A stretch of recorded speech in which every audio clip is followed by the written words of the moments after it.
It's Brian Preston, the Money Guy. All right, we do have a question from Kyle out on Facebook. He said, when does Money Guy recommend rebalancing a portfolio in terms of the time of year? Also, should someone only rebalance when asset allocation percentage deviates away from the target percentage by so much, like 5% or so? Did you get that? It's more complicated. Mr. CFA, hit him up. Yeah, so, portfolio construction and really investing, it's part art, part science. We talk a lot about the science and the mathematics around it, but there is some art to it. I will tell you what we practice here, but this is not prescriptive saying that this is exactly what you should do, because we do things perhaps differently than you might do things. So when it comes to rebalancing and time of year, we don't so much think about time of year because at some points in the year, it's more opportune to rebalance than others.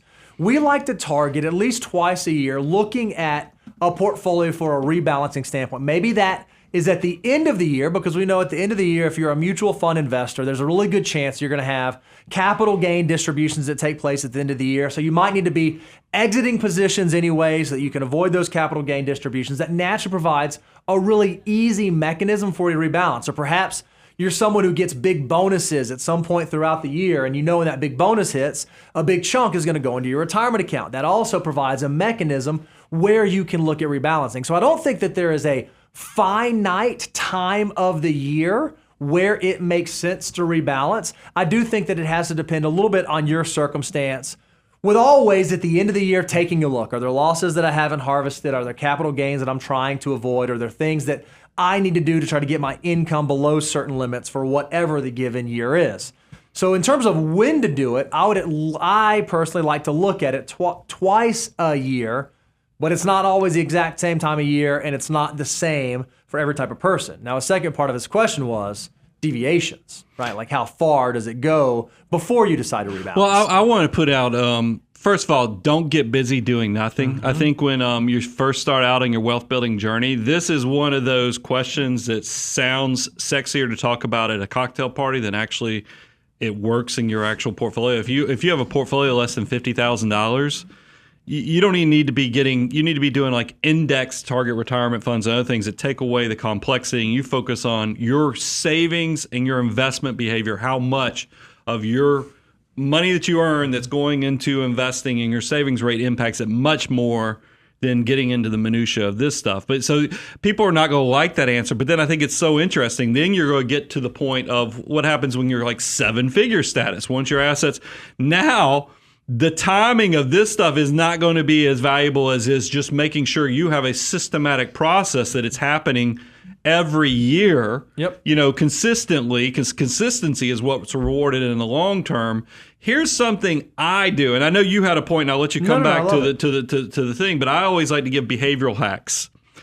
I think we don't have to, because you guys know we don't share a ton, because I think flexing for no reason is just silly, and I feel like there's way too much of that on social media. But I think nobody is probably shocked that most of our clients are all 7 figures. We're 7 figures. And the thing is that what I will do, even though I have the systematic on my overall portfolio, one of the behavioral hacks I'll do is, like, we're in a bear market right now.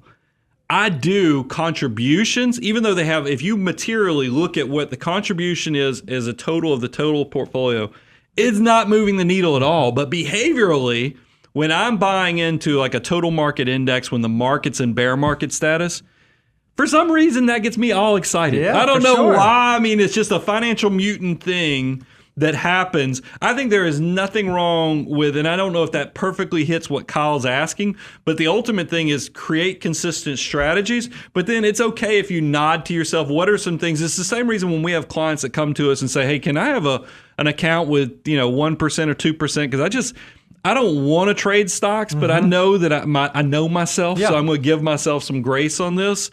I mean, those are the behavioral things I wanted to put in when we're talking about rebalancing, because that distracts you from the consistency, which is the key part of what you were talking about. I love that, because I do think where a lot of people fall off the train, if you are over rebalancing or over analyzing your portfolio, you're going to create a lot of friction inside of your account for no reason. Oh, well, is now a good time to do this, or is now a good time to do that? So when it comes to like my personal allocation, and I do this for clients as well, we have some acceptable ranges. If I'm targeting 45% large cap exposure for a client, but because the market does well, it grows to 48, 49%, I may or may not rebalance that. I only want to rebalance it if I can sell something that's done well and there is something on the other side of the spectrum that's not done well that's attractive to me. Because when you rebalance, you're making two decisions. Something looks overvalued and I want to be careful, and something looks undervalued and I want to be opportunistic.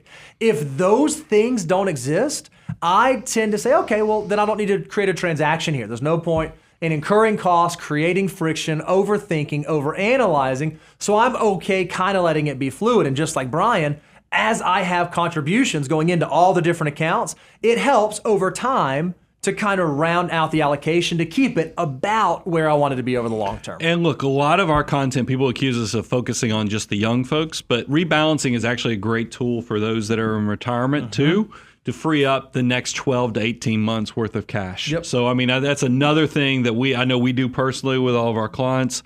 So rebalancing is a powerful tool in your arsenal of making sure you're maximizing your wealth building journey.